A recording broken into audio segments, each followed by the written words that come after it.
Hello, Nova Nation, and welcome to this week's edition of Wildcat Watch Live. I'm Catherine Boyarski. I'm Brendan Garrity. I'm Julia Carnese. And I'm Teddy Powers. Today is February 23rd, and we have a great show in store for you tonight. We will be discussing Villanova sports from the finals of winter seasons to the upcoming spring sports. And now I'm going to talk to you about men's basketball. This past week was one big heartbreak for Villanova basketball fans. On Saturday night, Nova played the Fighting Irish of Notre Dame at the Wells Fargo Center at 9 p.m. The fans were all riled up and ready to go for this big game that would be a determining factor for Nova's rank in the Big East tournament. The game started out strong with Villanova up by 20 points despite Malik Waynes and James Bell not on the court due to injuries. Although Notre Dame won with a final score of 74-70 in overtime, Maurice Sutton and Javon Pinkston proved that this young team is just warming up for what will hopefully be a fantastic team next year.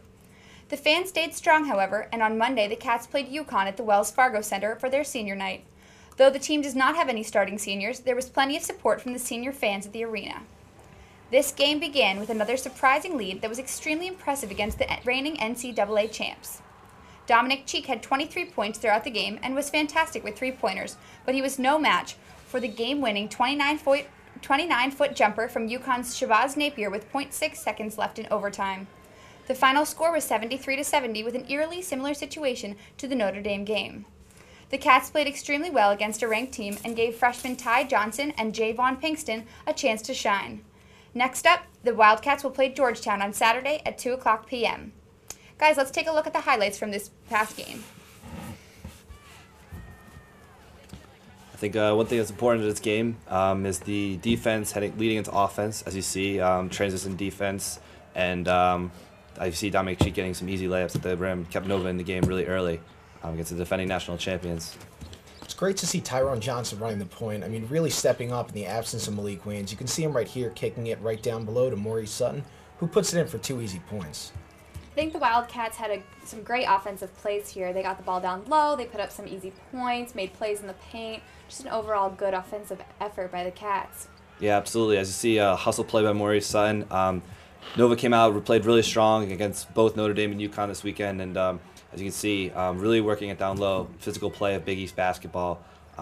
We really appreciate the effort, and it's nice to see that everybody was working hard towards the end of these games despite the heartbreaking losses.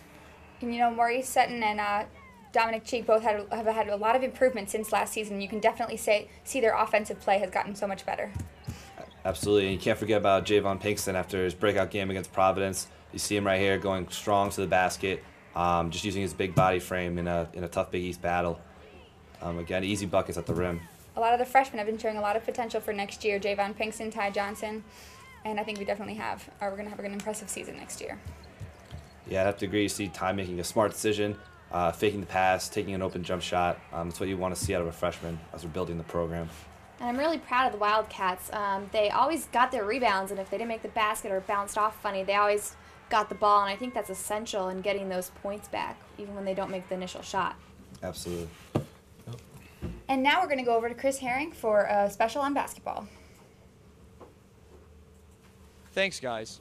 Many members of Nova Nation recently have grown concerned about the current state of the men's basketball team, especially due to the recent injuries to star point guard Malik Waynes as well as point guard James Bell. However, through a creative analysis, I was able to develop ways that we can look at Villanova's other strengths and see just what they have to offer for the rest of the season.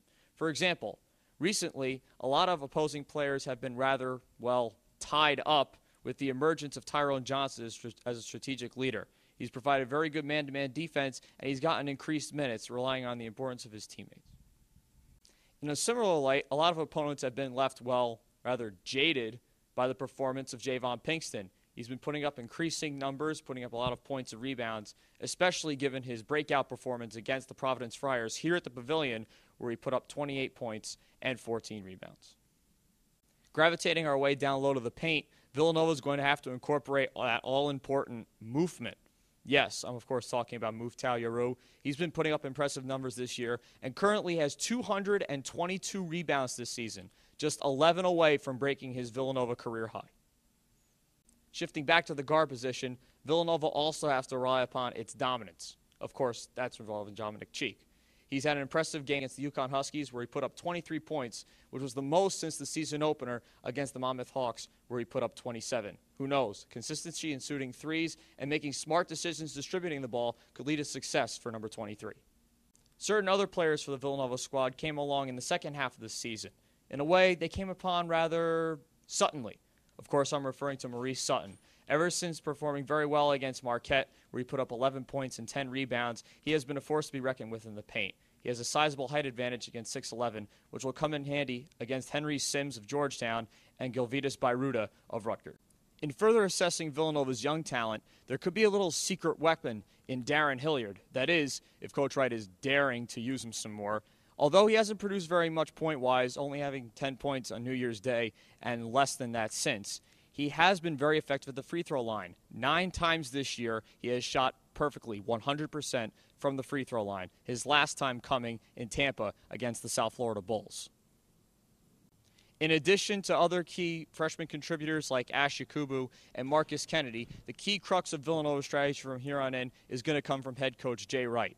In a way, he has a sense of optimism that's going to keep Villanova fans confident in the performance of their team.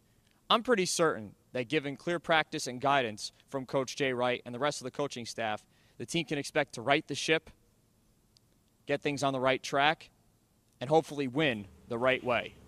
Right? I'm certain of it. Best of luck to Coach Wright and the rest of the men's basketball team this year, and good luck as they make their way to the Big East. Back to you guys. Thanks, Chris. This past Saturday, the women's basketball team played the Scarlet Knights of Rutgers here at Villanova. Laura Sweeney had a great game and finished with 19 points, but it wasn't enough to take Rutgers.